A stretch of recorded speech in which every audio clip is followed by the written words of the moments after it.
Easily turn your website into a bilingual or multilingual website. If you are using the free version, you are limited to one extra language. And if you are using the pro version, you can have a multilingual website with more than just 2 languages. To enable this, we go to the CMS dashboard and then go to project settings. And you will see we have the option here in the toolbar at the top to click on translate. The first thing we need to do is to make sure what is our original site language. In this case, it is English, so I leave it on English. But if you composed your original site in a different language, like Estonian or Hungarian, then you select it over here. Next, you need to add a new language that you want to be translated into. I'll click on it and then translate to a language. Let's go ahead and choose something Swedish. Next, I will make it public because I want people to actually see it, but I can detoggle this if I'm still working on the translation in the back end. Auto-translate is only available for pro users. On free, you will have to manually translate, and we'll look at that in a short while. Let's activate auto-translate to see the power of how you can easily make your page a new language and then just make a few tweaks afterwards. Auto-switch, you can enable if you want it so. What this means is that if somebody comes with a browser where the default language is set to Swedish, it will automatically load the Swedish version of your site and not the default English. And that's it. Now we click here on Add Translation in the bottom. We've locked it in. And when we click outside, our page still appears in English. And the reason is because we're working with the English version. What we need to do is bring in some kind of helper that can make people choose between the English version and, of course, the Swedish version. And that is done with the language element. Go to the Add Elements drawer on the left, and you will see translation appears here. Click, hold, and drag, and I'll drop it here inside this container, and we see English appears here. Let's delete this spacer.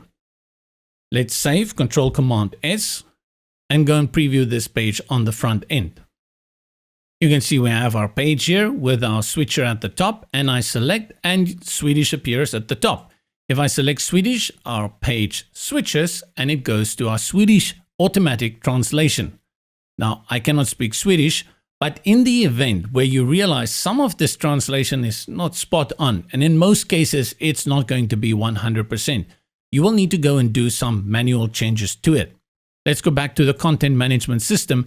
And in this case, we select pages because we want to make the changes to this page only. Select the page by clicking on it, and you will see the translate option appears here in the top toolbar as well. And this is going to give us all the translation here that has happened automatically. If you are using the free version, this is where you will come and do it manually. In our case, if I see any place I need to make changes, I will make it here and it will update. From here, you can also add media images if you have different images that you want to display for the media instead of the ones that you've used on the English one. If not, it will by default display the same image for both versions. If you want your language selected to appear on all pages, you can go to your blog all the way to the left and select Make It Global. Another nifty feature is if you want this to be separate to the rest of your header.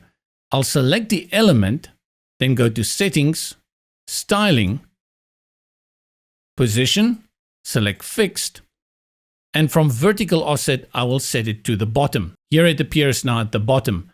I will bring it up a little bit so it's further away from the bottom, and then from the horizontal offset, I will move it a little bit to the left.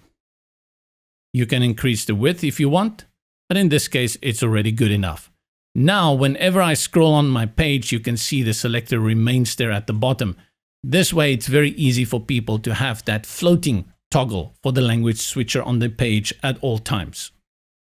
If you have a multilingual site, simply go to the CMS, Project Settings, Translate, and add your third, fourth, or fifth language, and so forth.